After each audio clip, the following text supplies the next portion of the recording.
국어 1등급, 모의고사 1등급 받는 스킬을 알려드릴게요. 지문을 먼저 읽지 마세요.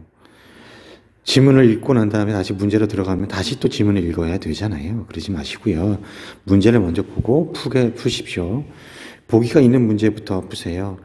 한 부분만 국한해서 묻는 문제가 아주 땡큐입니다. 그 다음에 특히 보기를 근거로 또 중심으로 바탕으로 먼저 이런 문제는 먼저 푸시는 게 좋겠고요. 그래서 마지막에 가에서 마는 제일 나중에 푸시면 되겠습니다. 그래서 문제에다가 이렇게 쓰세요, 여러분들. 이거를 먼저 풀 수 있는 문제에다가 쓰세요. 이게 뭐냐면 5문제잖아요. 전체 5문제고 5문제 중에 나 첫 번째 풀겠다, 두 번째 풀겠다, 세 번째, 네 번째, 다섯 번째 풀겠다, 5-5 이렇게 쓰세요. 이거를 근데 이렇게 쓰지 않고 만약에 뭐 1, 뭐 이렇게 2, 3, 4, 5 이렇게 써버리게 되면 이게 내가 이게 첫 번째 풀려고 하는 건지 내가 답을 쓴 건지 헷갈릴 수 있어. 그러니까 차라리 확실하게 이게 5-1 이렇게 쓰시면 되겠습니다. 자, 58번부터 그래서 풀게요. 58번에 보면 A의 분위기를 파악하라 하래요. A의 분위기를 파악해서 그것을 작가의 작품 세계가 지닌 특징 뭐 좀 하래요. 그럼 여러분들 A부터 보게 될 거예요. A가 뭐 A를 보니까 뭐 이렇게 나와 있어요. 근데 이렇게 푸지 마세요. 이렇게 푸지 마시고 제일 먼저 건드릴 수 있는 게 뭐예요? 비유래요. 비유가 없는 거 찾아보세요, 여러분들. 역사와 전통 외 지은 터전. 비유 있네요. 그 다음에 2번. 지친 현대인에게 소박한 농촌의 맛과 인심을 돌려드립니다. 2번은 없잖아요. 2번 지워. 그 다음에 3번. 서도에 애수와 가락이 있는 제전. 당신의 의자를 비워두었습니다. 이 비유가 있을지 없을지는 헷갈릴 수 있지만 당신의 의자 같은 경우에는 쉼터가 될 수 있으니까 이건 비유가 될 수도 있으니까 넘어가고 5번. 우리들 잃어버린 고향 다시 못 갈 그 서러운 곳으로 당신을 초대합니다. 5번은 없어요. 그래서 3개 남았어요. 4번하고 그 다음에 어디에요? 1번. 3번 안 보고 넘어갔네요. 이어서 그 서점과 낭만을 빚은 집에 여러분들을 초대합니다. 빚은 집, 여기 비유가 되겠죠? 그러면 여기서 지금 포인트는 3가지가 남아있고, 1, 3, 5가 남아있고, 답은. 그 중에서, 그럼 A를 통해서 볼게요. 다른 지금 긴 산 허리에 걸려있다. 밤중을 지난 무렵인지 죽은 듯이 고향 속에서. 자, 이거를 뭐라고 하냐면은, 우리는, 저렇게 나와요. 소금 푹 뿌린 듯이. 이거는, 묘사는 묘사인데, 이거를 회화적인 묘사라고 해요. 회화적인 묘사, 그림을 그린 것처럼. 그래서 이호석은 그런 찬사를 들었다고 합니다. 소설가를 배반한 시인 같은 소설가, 이런 얘기까지 들었다고 해요. 굉장히 낭만적이고요. A 부분은 낭만적이고, 그 다음에 뭐 로맨틱하게 그려지고 있죠. 굉장히 서정적이고 시적이고요. 그렇죠? 답은 요거밖에 없잖아요. 3번밖에 없어요. 자, 넘어갈게요. 자, 60번을 볼게요. 자, 여기서 그래서 는의 구분 방법을 좀 볼게요. 는은 보조사와 관형사형 어미가 있습니다. 그런데 이거를 뭐 생략 분리가 가능하면 뭐 보조사고 안 되면 무슨 어미고 그렇게 하지 마세요. 그렇게 했다가 헷갈릴 수 있어요. 차라리 간단하게 관형사형 어미는 반드시 체언을 수식하잖아요. 관형사라고 하는 것은 체언을 수식하는 거잖아요. 그럼 어떻게 찾아봐요? 명사, 수사, 대명사를 수식하는가? 이것만 찾아보시면 간단해요, 여러분들. 자, 놀았다고는 하여도 이 뒤에는 아니잖아요. 명사, 대명사, 체언이 아니죠? B도 체언 아니고 되풀이 얘도 체언이 아니잖아요. D는 얘도 체언이 아니잖아요. 나는 요 부사란 말이야, 또. 얘는 어떻게, 얘는 듣은, 얘가 이렇게 생겨먹었어도 얘는 엄연히 명사예요. 의존명사예요. 의존명사라도 명사예요. 명사를 꾸미잖아요. 아끼는 꾸미잖아요. 그래서 답은 뭐예요? 5번이 되겠습니다. 5번만 얘만 뭐가 돼요? 어미가 되는 거예요. 자, 그 다음에 저는 58번을 풀 거예요. 자, 초청장 만들려고 한답니다. 이 중에서 여러분들 맨 처음에 이거부터 덤비게 될 거예요. 분위기를 파악해서. 이거부터 덤비지 마시고요. 두 번째부터 해보세요. 두 번째. 비유를 사용해서 표현 효과를 높인다라고. 이거부터 보세요.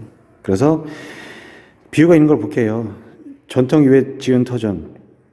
1번은 비유가 있네요. 그 다음에 지친 현대인에게 소박한 농촌의 맛과 인심을, 이거는 2번은 없어요. 3번, 그 서정의 낭만으로 빚은 집, 이것도 비유가 있어요. 4번, 서도의 애수와 가락이 있는 제전, 당신의 의자를 비워두었습니다. 당신의 의자라고 하는 것은 그냥 진짜 참석해 주세요라고 하는 것도 있지만은 당신이 쉬고 싶을 수 있는 뭐 의자, 이게 비유가 될 수도 있어요. 사실은 4번은. 5번, 당신이 잃어버린 고향, 다시 못 갈 그 서러운 곳으로 당신을 초대합니다. 5번은 비유가 찾기에 좀 힘들어요. 그래서 그 다음에 그러면 다시 보자면 어디에요? A 부분의 분위기를 볼게요. A 부분의 분위기를 보면 A 부분은 그 유명한 부분입니다. 이 부분은 이호석이 찬사를 듣게 되는, 어떤 찬사냐면 소설가를 배반한 시인 같은 소설가, 그런 대목을, 그런 찬사를 들었던 결정적인 역할을 했던 부분입니다. 시 같잖아요, 이 부분이. 그래서 서정적이고 낭만적이죠. 그래서 서정적 낭만을 얘기한 거 답은 3번이 되겠습니다. 자, 그 다음에 저는 이제 59번을 세 번째로 풀 거예요. 자, 기억은 장돌뱅이로 유랑해온 서생원의 삶의 여정을 드러내는 공간이다. 장에서 장으로 가는 길의 아름다운 강산은 그대로 허생원이죠. 허생원에게는 그리운 고향이었다라고 하는 거예요. 그 앞에서 보니까 여기서 장돌이를 시작한 지 20년이 되어도 허생원 이렇게 얘기를 하고 있어요. 그래서 이거 삶의 여정을 얘기하는 공간이다라고 하는 거. 그냥 니은입니다. 짐승을 데리고 길가에서 울면서 등을 어루만졌습니다. 그래서 비참해진 자신의 처지를 슬퍼하고 스스로 위로했던 거 맞고요. 자, 그 다음에 3번을 볼게요. 자, 메밀꽃 필 무렵을 전혀 몰라도, 자, 디귿에서는 우리가 선지가 암담한 처지를 상징적으로 드러낸다라고 했습니다. 밤길이. 그런데 요 문장 바로 뒤에서 보자면 다른 달락도 안 하고 바로 뒤에서 이렇게 굉장히 낭만적으로 제시가 되어 있습니다. 이거 문제 풀었잖아요. 아까 58번에서. 암담한 건데 낭만적으로 제시되어 있다. 이건 진짜 말이 안 되죠. 그리고 사실은 뒤에서 보자면 여기 나중에 이제 친자 확인 과정이 있긴 있지만 그거 모른다고 하더라도 낭만적으로 얘기하는 게 이상하다고 생각을 해야 되겠죠. 4번이. 자, 리을은 굉장히 예술적인 장치에, 문학적 장치가 길이 좁으니까 세 명이 나란히 걸었을 때 바로 뒤에 있는 사람한테는 들리지만 맨 앞에서 떠드는 얘기가 두 번째 얘기에는 들립니다. 하지만 마지막 세 번째까지는 들리지가 않아요. 떠드는 소리가. 자, 굉장히 문학적 장치. 그래서 여기서 이 세 사람이 사실은 나란히 넓은 길에서 걸었다라고 한다면 허생원의 얘기를 쭉 듣다 보면 동의가 잠깐만요. 20몇 년 전? 20년 전? 나도 제 나이가 20살쯤 됐거든요. 그리고 어디요? 봉평? 그리고 제천으로 도망갔다고요? 우리 엄마가 그런데? 우리 엄마 얘기인 것 같은데 우리 엄마도 성이 성씨인데? 그럼 당신이 우리 아버지? 바로 끝났을 거예요. 이게 작품이 여기서 외줄로 좁은 길로 제시가 되어 있지 않다면요. 그래서 이건 친접 확인 과정을 긴장감 주기 위해서 외줄로 그래서 좁은 길로 선택을 해 놓은 거예요. 자, 그다음에 미음입니다. 마지막 예천년 과거죠. 난 거꾸로질 때까지 저달부터 앞으로 미래를 얘기하고 있습니다. 그래서 과거가 있고 현재에 지금 달을 보고 있고 그다음에 미래에 계속 뭐뭐 할 테야라고 얘기하고 있죠. 그래서 이 시제 과거 시제, 현재 시제, 미래 시제가 같이 나타나고 있습니다. 예천년 과거, 그다음에 지금 현재 달을 보고 있으니까 지금 이 길을 걷고 있으니까 지금 현재 뭐뭐 태야 했으니까 미래가 되겠죠. 그래서 답은 3번이 58번의 답은 3번이 되겠습니다. 자, 이걸 보기만 갖고 풀 수 있는 방법을 좀 찾아볼게요. 메밀꽃 필 무렵을 전혀 모르는 상태에서 볼게요. 보는다고 가정해서 허생원은 봉평은 마음의 구심점입니다. 마음의 구심점. 잠시만요. 마음의 구심점. 그래서 마음의 구심점이 되겠고요. 마음의 구심점이 되겠고 그 다음에 자, 볼게요. 동그라미 친 거 있죠? 이게 핵심으로 좀 보고 하는 건데 자, 마음의 구심점과 비슷한 말을 찾아보세요. 그나마 추억이 있어요. 그래서 기억과 리을. 근데 여긴 비현실적이고요. 비현실적이라고 하는 것이 우리가 우리가 우연히 만났다라고 하는 것도 비현실이 되겠지만 여기서는 확실하게 이거는 비과학적이고 상상의 통로다라고 얘기를 해버렸어요. 망상 이쪽으로 갔어요. 그냥 반성 쪽이에요. 자, 그러면 요거하고 요거는 같은 거예요. 그리고 얘는 각각이에요. 얘는 망상 쪽이고 얘는 반성 쪽이잖아요. 그쵸? 다르죠? 이거를 파악하고 들어가서 보시는 게 더 다르죠. 자, 요때 아까 가를 대충 읽었는데 보세요. 여기서 보자면 봉평장을 빼놓은 적은 드물었고요.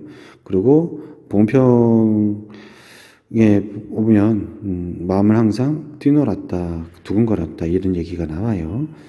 마음의 구심점을 얘기하는 거잖아요.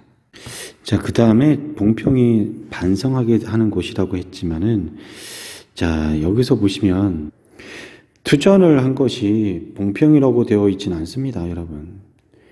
그리고 그러니까 반성하는 곳이 봉평이 반성하는 곳이다라고 하는 것은 잘못된 거죠. 그리고 봉평에서 성처녀와의 인연은 있습니다. 자, 그래서 57번의 답은 그래서 몇 번? 2번이 되겠죠. 기억과 리을이 되겠습니다. 둘 다 마음의 구심점, 추억을 얘기하고 있는 거였어요. 사실은 비슷한 보기를 제시를 한 거여서 문제를 많이 풀다 보면 이게 좀 이런 패턴이구나 아시게 될 거예요.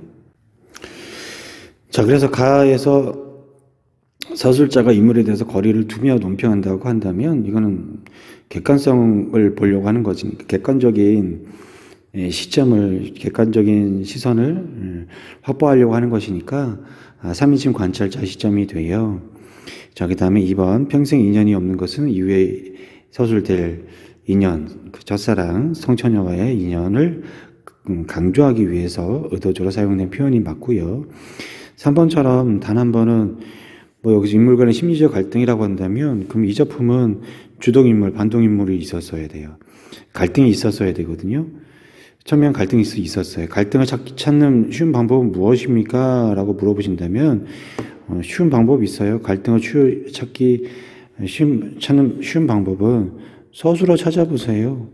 서술어 찾아보면 서술어는 반드시 인물의 행동이 나타나 있거든요. 행동을 쫓아가다 보면 그 인물들이 갈등을 하는지 그냥 진행되는 것인지 알 수 있어요. 자, 그 다음에 네 번째 동질성이래요. 물레방앗간이 과거든 현재든 똑같이 동질성을 드러내야 된대. 그 얘기는 현재에도 물레방앗간은 추억에 매개쳐야 합니다. 하지만 물레방앗간을 보고 첫사랑이 생각나진 않아요. 이 작품에서는 달이 매개체입니다. 매개체예요. 달이 매개체고요. 그 다음에 마지막 5번 불안 처지를 극복하려고 한다면 행동 제시가 있었어야 됐죠. 여기까지 할게요.